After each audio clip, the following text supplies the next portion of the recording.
Hey everybody, it's me. Guess what I did today? I actually drove my car. Finally, gosh, what has it been? Almost the end of June, the end of July, the end of June to July, July to August. Oh yeah, it's going on 3 months here. Another couple of weeks. It would have been 3 months since I had driven the car. Now, granted, my car didn't get here till about 3 weeks ago, but my husband made me crazy and nervous, and so I couldn't drive the car. But I found a lady. I went to a coffee last week of the spouses and around the corner, and some other ladies were talking about this. They're scared of the roundabouts, and this lady was saying she talked to this gentleman called Constable Keith. His name is actually Keith Haring, just like the artist Keith Haring.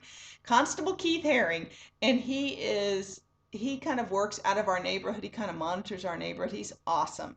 Well, she said he had offered to help her learn to drive and get over the fear of the roundabout. And I was like shocked. I was just about ready to pay somebody an arm and a leg to teach me to drive, and I knew how to drive. I just was nervous. And so I knocked on his door the other day. They have a place in the neighborhood where it's sort of like the police, the firemen, where you've got a place you can go if you're working that weekend. That's where you're staying, kind of thing. So he was there, and what a nice fellow. So he came over today and said, "All right, 2 o'clock. You want to do this at 2?" I said, "Sure." He came in. We went over some road rules. He drew out a little map on the thing and said, "All right, if you're in a roundabout and you're getting off here, what are you going to do? If you're getting off, So we did the little discussion, and then we got in his little police car, and he drove me around my route of town. And then we came back, and I got in my car, and I drove, and I did well. I mean, I signaled probably more on the side of caution, which they're not used to and probably irritates them. But I'll try. He said, the more confident you get, and it gets to be you don't even think about needing to do that extra stuff. Or if I see a person, I like stop. And he says, you better keep going, or you're gonna get somebody to beep it. So, yeah. It's going to be okay. I think I can actually do this. I'm not afraid of the roundabout anymore, and actually, I think I'll be less afraid of it with Steve, with not Steve in the car. All by myself, I will be less afraid. So, anyway, yeah, it was great. I feel such hope that I'm actually going to be able to get out of the house. I mean, I like to walk, and I'm glad I walk, but there are times when you need something in a hurry, and you think, gosh, if I could just get there and back and not have it take half the day to do it, it would be great. So anyway, that's good news. Other good news, for those of you who do not know and are not on Facebook, I colored my hair like 3 days ago, 4 days ago. The first thing I did was it was really tired and it needed something. And I had sent over in my packing stuff a little a light brunette touch-up kit, for your roots. And because I bought those little root kits that are like $3 for realizing you could do highlights and lowlights in your own hair if you just bought like 3 shades because you use this much. And so anyway, I took the brown box and I mixed it up. You get this much. And I just add a little more water. And then I put it over my whole head. Well, you know what? It was kind of nice. It was kind of a warm, light brunette. I kind of liked it. But then I thought, maybe I need something a little more umphy.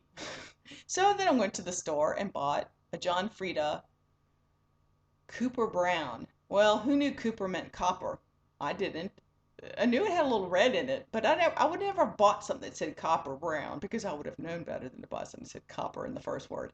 But anyway, I didn't, and Steve hated it. Oh my God, he hated it. And I liked it, but it really wasn't the best color for me. It was such an extreme. The older you get, you really shouldn't have a one color hair. You need to have some differentiation or it makes you look strange.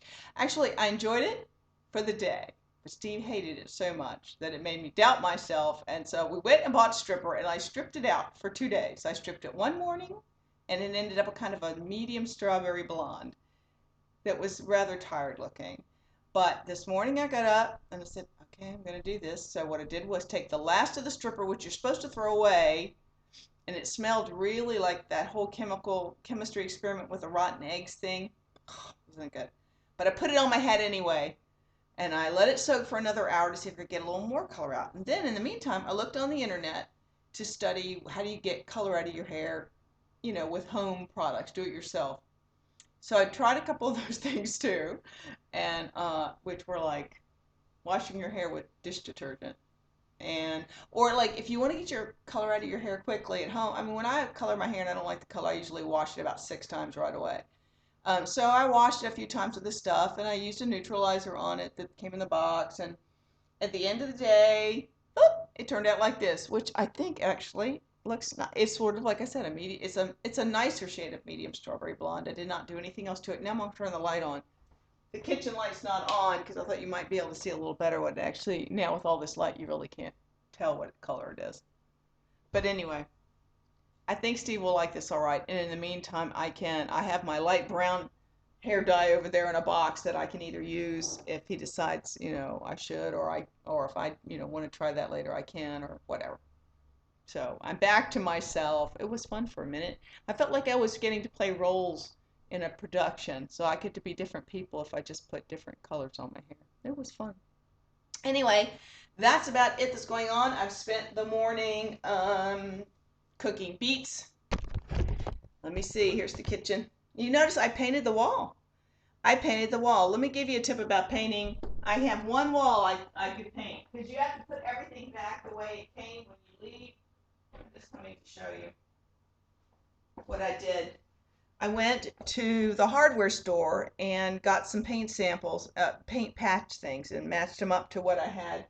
Actually, I wanted to kind of warm the room up for the Tuscan thing, so I take this and I put like a tablespoon or 2 tablespoons in a bowl, put some water in there, and then I take a rag, an old t-shirt, and I rub the wall with the paint.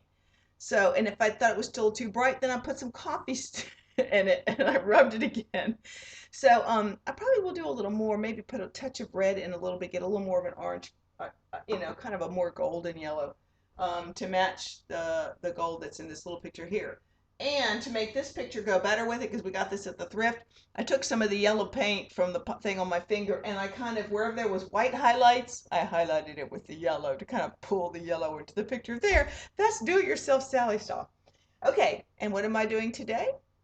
I am cooking. I made a big bowl of beets. You can see those are beet greens I'm going to chop up here in a minute and put in a pot. I made a big pot of ratatouille, and guess what I got from Amazon? Let me show you what I got from Amazon. Hold on.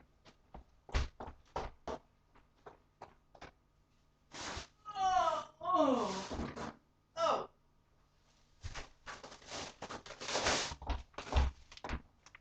You see what I got from Amazon?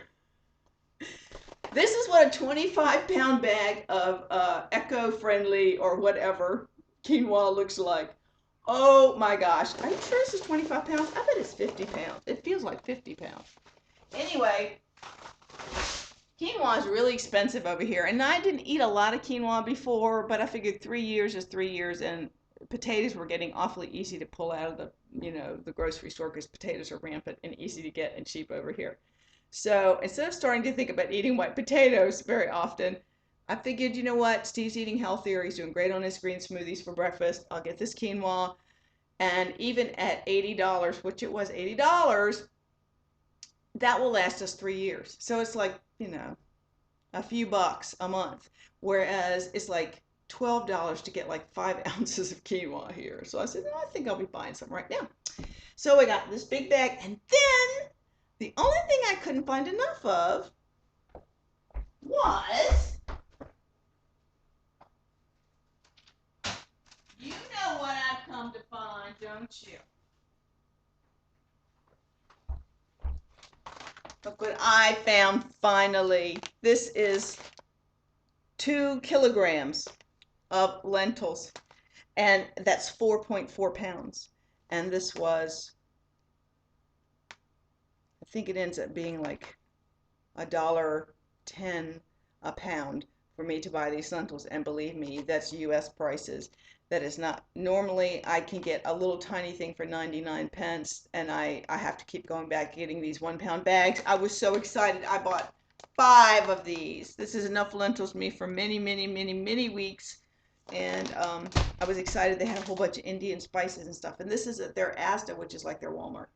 So that's what I'm up to. I feel good because I've got all my stuff around me now. My lentils, my quinoa, all the fresh vegetables I can find, and I'm very happy. Next thing on my agenda will be, I've done my gardening, I've planted my pots, and tomorrow I get my phone. Tomorrow I get my Apple phone from the guy who comes down to the base once a month, who will bring, has phone plans for military people to get, or government people, or whoever he's dealing with on a base. So finally, I haven't had a phone for like 2 months either.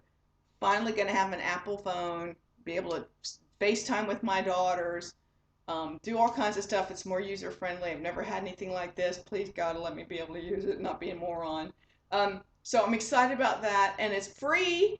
It's free, and it's like $67 a month. Unlimited phone, unlimited text, and 2 gigabytes of data. More than I will ever use, but I never have to think about it. I can be watching videos all day on it. I can be videotaping things all day on it. I can be sending you pictures all day on it. I'll be driving you all crazy. So anyway, um, I think that's pretty much it. I just wanted to do a shout out to my friend Rosemary, who's not feeling well, and we all know she's not been feeling well for a while. Um, and right now, hopefully, she's getting up and getting to a clinic for some medical tests. She had 10 tests they wanted to do. And we all know what it's like when things cost an arm and a leg and you can't find a break to save your life. So, and literally, she can't find a break to help save her life. I mean, I'm not saying what she's got is lethal. I'm just saying it's ridiculous that someone like Rosemary cannot get the help she needs. So, I just pray today that they go to this last clinic and their prices are going to be remarkably different and they're going to catch a break. So, Rosemary, I'm saying a prayer for you. I love you, and I want you to find out what it is so you feel better very, very soon, because you are loved and an integral part of this community. And I wouldn't be here where I am today without you. And I think there's hundreds and hundreds and hundreds of other people who would say the same thing. So I love you, my friend. And I was going to say I'll be back, but I think that might be a little much. It seems to want to come out of my mouth. Maybe I'm channeling my inner Rosemary. Okay, guys, I will talk to you soon. I promise. Time for a cross the pond video, I know. And I'll get to that very shortly. Okay, bye.